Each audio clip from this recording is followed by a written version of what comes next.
hypersupply isn't the end of the cycle. It's the moment where smart people slow down, get honest, and move deliberately. Markets don't break when everyone is scared. They break when imbalances are ignored, right? So the goal right now isn't predicting a recession. It's positioning intelligently before one becomes hideous. It's our first video together. I'm pretty excited. It comes at a time that I feel like this topic is a very pressing topic. I've got a lot of questions about it. And I think it's a great topic to talk about, honestly. Bear with me though, I'm sick. It's early in the morning, but we're gonna get this video to y'all because I think this is very important stuff. I was gonna do a carousel, but I felt like a video would probably be better. So if you're watching the real estate market right now and thinking, damn, some shit feels a little off, but nothing's really breaking, you're not going crazy, all right? That feeling usually shows up in a specific part of the real estate cycle, and that's called the hypersupply phase, all right? So today I'm going to explain to you guys what are the other phases within the real estate cycle, why haven't prices fallen, and how should you move if a recession is possible, but not necessarily guaranteed. So that's this hypersupply phase, right? So boom, let's first reset your thinking on real estate, right? So real estate doesn't move like the crypto market, right? Real estate does not move like the stock market. It's not as price elastic. It's not going to have those massive fluctuations and swings day by day, right? It moves in long, slow cycles driven by three things. The same three things that drive damn near everything in this world, right? So supply, demand, capital. I'll repeat this again. Write this down. I'm not repeating myself throughout this video. Supply, demand, capital. So supply, amount of properties available. Demand, amount of buyers in the market. Capital, access to cash or any form of financing, whatever your form of financing is, whatever your preference is. We can go over financing in another video. But these three items, these three things drive the four phases of the real estate cycle, right? So those four phases that repeat over and over and over again are recovery, expansion, hypersupply, recession, right? So what are those four phases? What does that all mean? Recovery. This usually follows a recession and precedes the expansion, right? Recovery is low demand, low confidence, prices are flat usually year over year. Think about it. A lot of people just lost a lot of money. They don't have a lot of faith in the economy. They don't have a lot of faith in the housing market in general. No one's really running to go dump money into there. Their purchasing power usually has fallen, and no one's going to necessarily be open to just jumping ship from their current mortgage that they're paying off. So you're not going to see a lot of supply coming up in the market either, right? Expansion.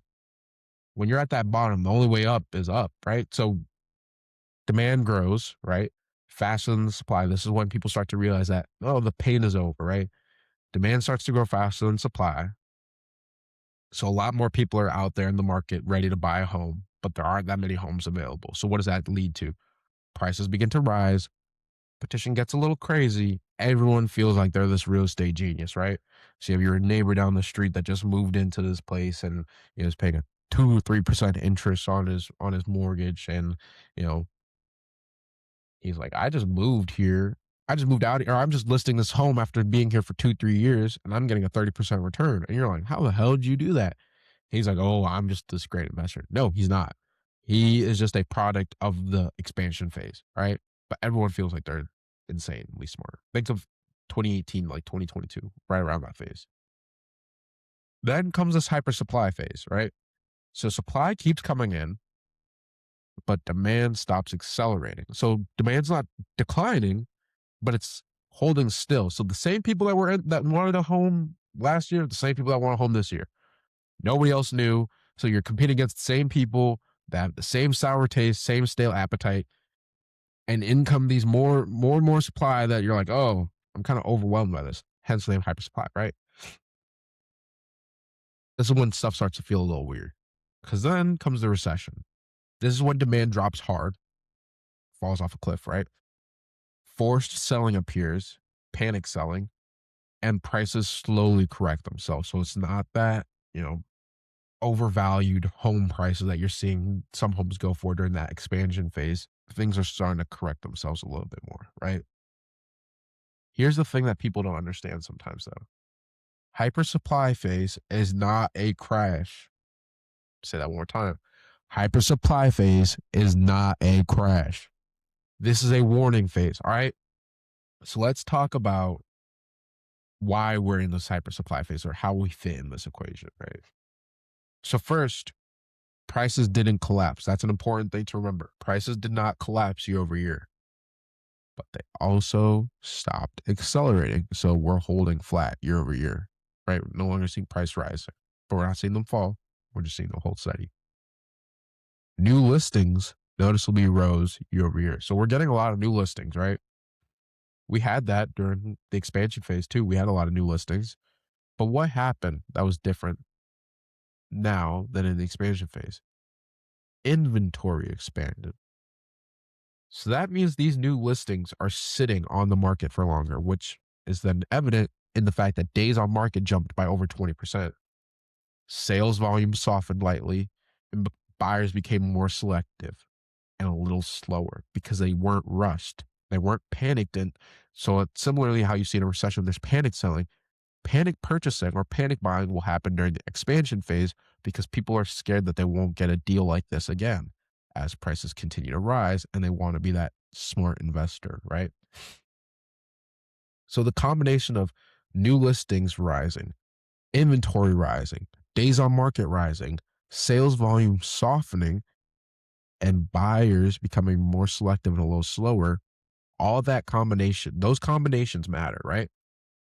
In an expansion market, as I explained, new listings get absorbed like that. So you wouldn't have the inventory issue, right? And you wouldn't have the days on market issue, and your sales volume would be increasing, not softening, right?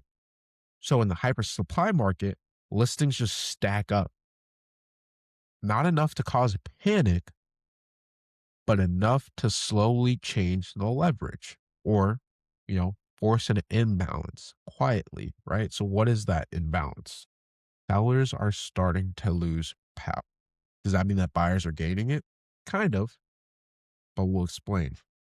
So if it's in a hyper supply market, why have prices not fallen, right? That's a common question that I'll get as well. This is where people get tripped up. They think if supply is rising, prices should just drop immediately, right? Prices are a lagging indicator. What does that mean? Things need to happen before the prices will actually fall, right? So there are a couple of other aspects that will need to happen in order for prices to fall. Like think of a muscle cramp, right? That is a lagging indicator of how much you worked out that day, right? If you see somebody just sitting here on the couch, you would have no idea what they did that day. But if you see them cramping, you're like, oh, you must have had a pretty rough workout or you're dehydrated, one of the two things. But it's a lagging indicator of whatever's actually going on within your body. Home prices are the same way, right? So we're seeing homes are taking longer to sell. Sellers are starting to negotiate and buyer psychology changes, right? So that's what happens right before prices are moving, right? And we're already seeing all those three things. Prices don't usually fall until demand drops further or owners are forced to sell. So that's the two key pieces that we're missing right now in the hypersupply phase to turn this into a recession, right? Demand hasn't dropped significantly and owners aren't panic selling, right? So neither of those things have happened yet. So what you're seeing right now isn't price strength, but price resistance, right? So when and where do recessions actually show up in housing, right? So as I said, they're a lagging indicator. So housing markets don't actually lead recessions. You're never, unless the housing bubble is the cause of the overall recession, like we saw in 2007, 2008, they generally do not cause the recession, right? So the economy will slow for a year before housing really has some form of effect or reacts to it, right? So what you'll see, job market headlines first, consumer spending pullback, lending tighten, and then you start to feel that housing market pain, right? So what are some of those things that we've seen? We've seen the job market headlines, right? We've seen the job market headlines all throughout last fall, right? We saw consumer spending. We hear it nonstop around. We feel it that we're starting to pull back as consumers because we're seeing prices rise in groceries. We're seeing prices rise in oil. We're seeing those things all around us that we're like, damn, we can't afford to just be spending willy nilly. So that's your consumer discretionary spend, right? You don't have it. Then Titans, right? What was the big conversation recently? Chair Chair Powell, right? Fed Chair Powell and President Trump arguing over Fed rates, right? Why? Lower Fed rates increases borrowing power or increases borrowing activity within financial markets across the world, right? Chair Powell does not want to drop rates right now. What does that mean? We're tightening our grasp on lending. So that's when housing market will start to feel a little bit of pain, right? So when people say we might be heading towards a recession, the response isn't to panic. The right response is just to adjust your strategy, right? So buyers, if you're a buyer, this phase is not about waiting for a crash, right? It's about understanding where leverage comes from before panic shows up because you can't wait for a crash, right? You wait for a crash, you're just going to get possibly one of the worst deals and then hopefully turn around. But everyone has that same thinking. If everyone waits for a crash, then that's when the expansion phase comes back around and all these buyers just come back into the market. That's when everyone feels better about the market, right? So you can't wait for a crash. But it's about understanding where the leverage comes from, right? So in hypersupply markets, time becomes your advantage as a buyer. Stale listings matter. Terms matter more than the price itself. The buyers who win here buy quality, avoid hype, keep liquidity, so keep more cash or more accessible cash in their pocket and negotiate structure, contract terms, things of that nature. You don't buy because prices crashed. You buy because leverage shifted quietly, right? You have the leverage now because they don't want these homes to sit on the market for 30 days looking like there's a problem and then they have to start conceding price, right? There are other ways you can navigate this and come out the winner before the recession and afterwards, right? So if you're a seller, right? Because we covered the buyers, right? You guys have the power in negotiation at this moment. If you're a seller, what should you be doing? Hypersupply phases are unforgiving for sellers. Unforgiving. This is where you guys can make your biggest mistakes in real estate. This is not a phase to test the market. Overpricing doesn't just delay a sale, it can permanently reset buyer perception, right? In this phase, pricing precision matters, presentation matters, the first 2 weeks matter. Waiting for conditions to improve often means competing with more supply later on, right? So if you think conditions are going to improve, nope, not. You're just going to face the panic sellers at some point because this is just the way the cycle flows, right? So if you understand we're in the hypersupply phase, you know the recession phase is coming. You don't want to compete with panic sellers because it's just going to be a race of whoever is going to cut the most off their price towards the bottom, right? Can't go down, you can't keep cutting to zero, right? And those first 2 weeks matter because what do they say? A home after 2 weeks, if it's sitting, then there's some problems with that home, right? And you don't want to be the person with the problem home. You want to be the person that has multiple bidding offers on your home that you're still reaching the reaching the value that you want at least, right? So in closing, I'll say this. Hypersupply isn't the end of the cycle. It's the moment where smart people slow down, get honest, and move deliberately, right? Markets don't break when everyone is scared. They break when imbalances are ignored, right? So the goal right now isn't predicting a recession, it's positioning intelligently before one becomes obvious. All right.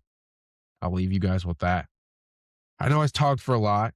If you guys have any questions on where you currently are in your position in this hypersupply, whether you're a buyer who's looking to enter the market, if you're a seller and you're looking to be strategically positioned during this time as well, reach out to me, DM me, hypersupply, and your name, and we'll get started. We'll come up with a package. We'll say a method that will best suit your needs and what you need to accomplish. From now, Tier Scott, the realtor, the athlete realtor.